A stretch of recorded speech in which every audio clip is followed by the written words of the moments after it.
नमस्कार। आज की क्लास में हम पढ़ेंगे important multiple choice question of informatic practice, मतलब एमसीक्यू की तैयारी करेंगे हम आज की इस वीडियो के अंदर। यूनिट वाइज एमसीक्यू की तैयारी करेंगे।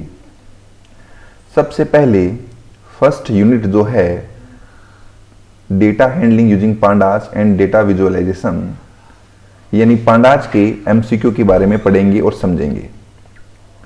काफी सारे क्वेश्चन एमसीक्यू के आते हैं और बहुत ही इजी और बहुत ही सरल होते हैं।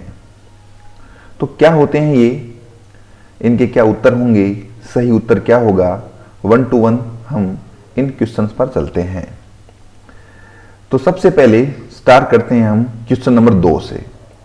क्वेश्चन नंबर 1 इसलिए नहीं पढ़ेंगे क्योंकि ये अभी वर्तमान में कोविड की वजह से इस क्वेश्चन को हटा दिया गया है। 30% जो पार्ट डिलीट किया था उसमें ये शामिल है, इसीलिए हम स्टार्ट कर रहे हैं क्वेश्चन नंबर 2 से। तो ये रहा आपके सामने question number 2। Given a pandas series called sequence, the command which will display the first 4 row is, यानी इसका मतलब है कि एक सीक्वेंस नाम की पांडास सीरीज दी हुई है। आपको क्या करना है, कौन सी वो कमांड है जिससे पहले की 4 रो डिस्प्ले होगी। तो सबसे पहली बात तो सीरीज का नाम है सीक्वेंस। अब कोई सीरीज बनी हुई है, उसका नाम सीक्वेंस है और उसमें टॉप के या फर्स्ट के 4 रो है, उनको डिस्प्ले करना है। तो सबसे पहली बात, उनको डिस्प्ले करने के लिए हमारे पास में फंक्शन होता है हेड।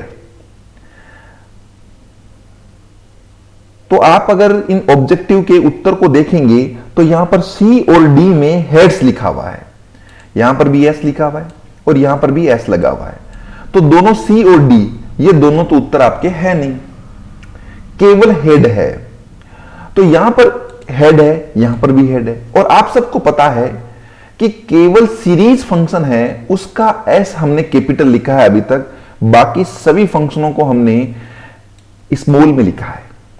तो ये जो आपका फंक्शन है, हेड है, टेल है या बाकी कोई और फंक्शन है, उन सभी को हमें स्मॉल में ही लिखना है। इसलिए इसका सही उत्तर होगा सीक्वेंस डॉट हेड और कोष्टक में 4। ये इसका सही आंसर है। चलते हैं नेक्स्ट क्वेश्चन के अंदर। Given the following series S1 and S2, ये S1 सीरीज है, ये इधर S2 सीरीज है। आपको क्या करना है, write the command to find the sum of series S1 and S2, यानी कि S1 और S2 को जोड़ने की कौन सी कमांड है। बहुत ही इजी और बहुत ही सरल सा क्वेश्चन है। प्रिंट S1 प्लस S2, ऐसा करते ही दोनों सीरीज है उनका एडिशन होगा, वो आपकी प्रिंट होगी। उसके बाद में क्वेश्चन नंबर 5। क्वेश्चन नंबर 5 की बात करें कि इन ए डेटा फ्रेम के अंदर axis equal to 1 represent the खाली जगह एलिमेंट्स, यानी कि यह कह रहा है आपको कि डेटा फ्रेम के अंदर एक्सिस इक्वल टू 1 का मतलब क्या होता है। तो आप सबको पता है डेटा फ्रेम के अंदर एक्सिस इक्वल टू 1 का मतलब कॉलम होता है, तो इसका सही उत्तर होगा column element. Okay, next question, question number 6। In a data frame axis equal to 0 represent खाली जगह एलिमेंट्स। तो एक्सिस इक्वल टू 0 है, वो रो को इंडिकेट कर रहा है, यहां पर इसका मतलब रो होता है। एक्सिस इक्वल टू 1 का मतलब कॉलम और एक्सिस इक्वल टू 0 का मतलब रो होता है। Next question, question number 7।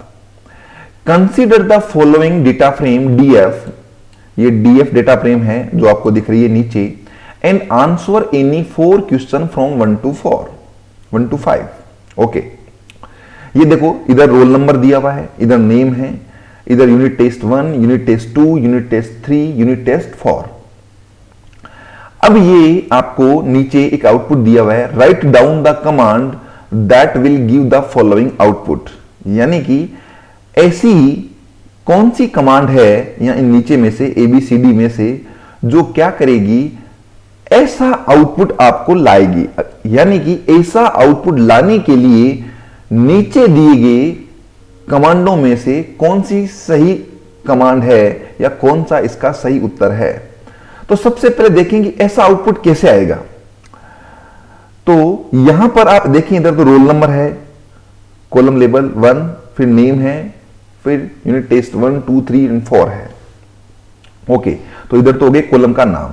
अब रोल नंबर आगे लिखा हुआ है 6, इसका मतलब रोल नंबर कॉलम की सबसे मैक्सिमम वैल्यू क्या है, 6 है, तो आउटपुट में क्या आ गया, 6 आ गया। नेम के अंदर T लास्ट में है सबसे, तो यहां पर तनिष्क गोयल आ गया। यूनिट टेस्ट 1 में सबसे मैक्सिमम वैल्यू क्या है, तो इधर 24, 2 में देखें क्या है, 24 है, 3 में भी 24 है और 4 में भी 24 है। यानी कि मैक्सिमम निकालना है, प्रत्येक कॉलम का मैक्सिमम मान निकालना है। क्या करें उसके लिए, कमांड क्या होती है देखते हैं। सबसे पहली बात प्रिंट df.max, लेकिन यह उत्तर सही नहीं होगा।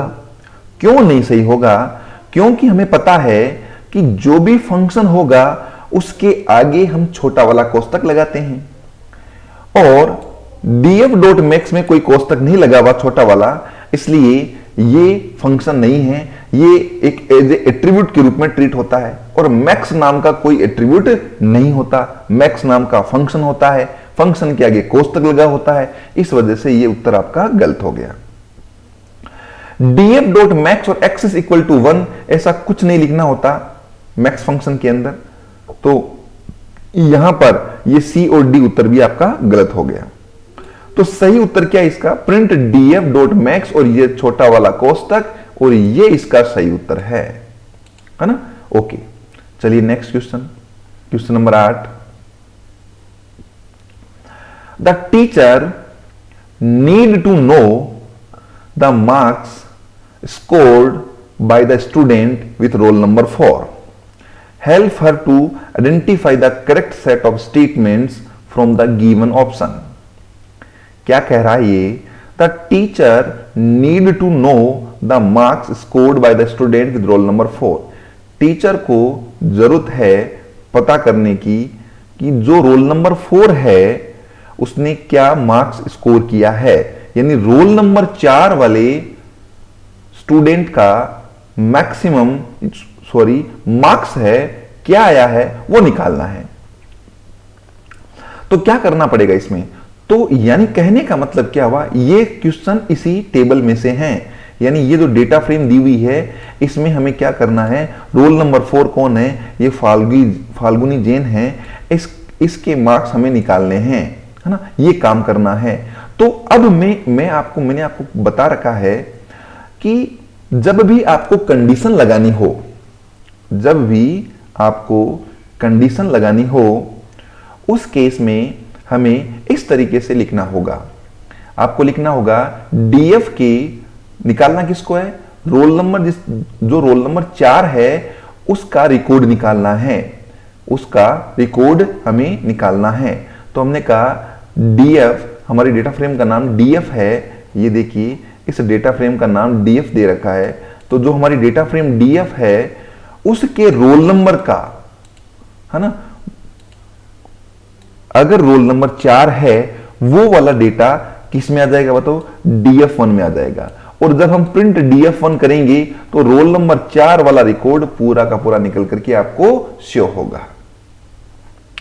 ओके, तो इस तरीके से। अब एक तरीका और होता है इसको करने का, वो क्या है, आप या तो इस तरीके से लिख दो इनको, या फिर आप लिख सकते हैं df, ये अगर आप कोष्टक नहीं लगाना चाहते हैं तो आप डॉट लगा सकते हैं, डॉट रोल नंबर बराबर बराबर 4, यानी df का रोल नंबर बराबर बराबर है किसके, 4 के, वो वाला डेटा निकल करके किस में आ जाएगा बताओ, df1 में आ जाएगा। तो df1 में ये 4 नंबर वाला पूरा का पूरा रिकॉर्ड निकल करके स्टोर हो जाएगा।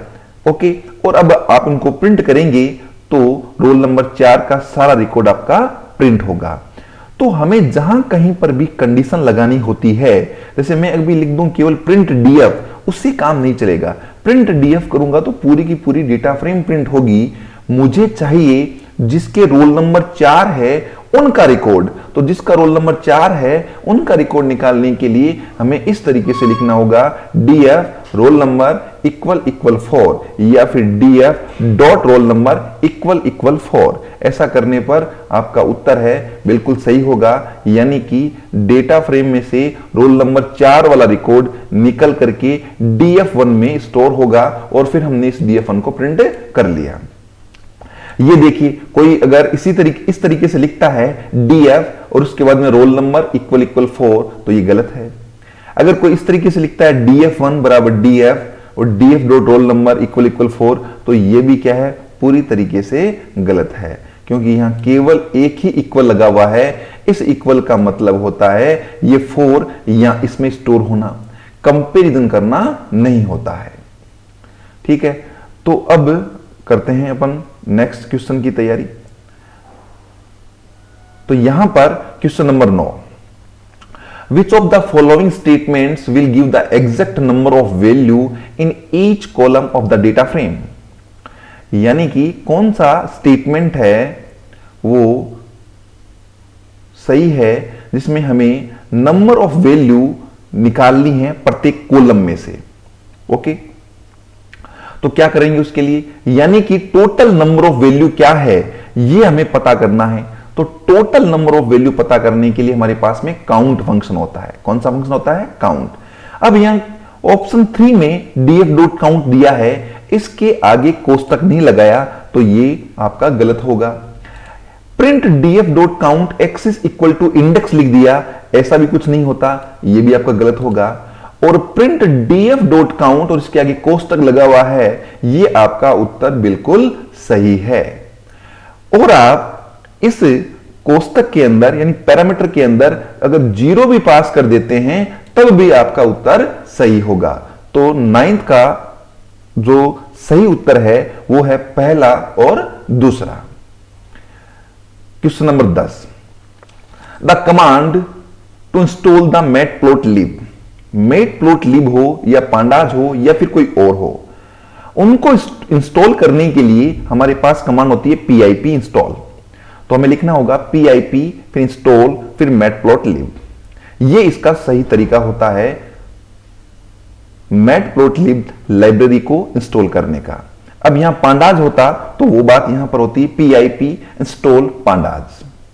ओके, तो ये था हमारे पास में आज का पहला पार्ट, जिसमें हमने कुछ एमसीक्यू, कुछ मल्टीपल चॉइस क्वेश्चंस के बारे में तैयारी की। धन्यवाद।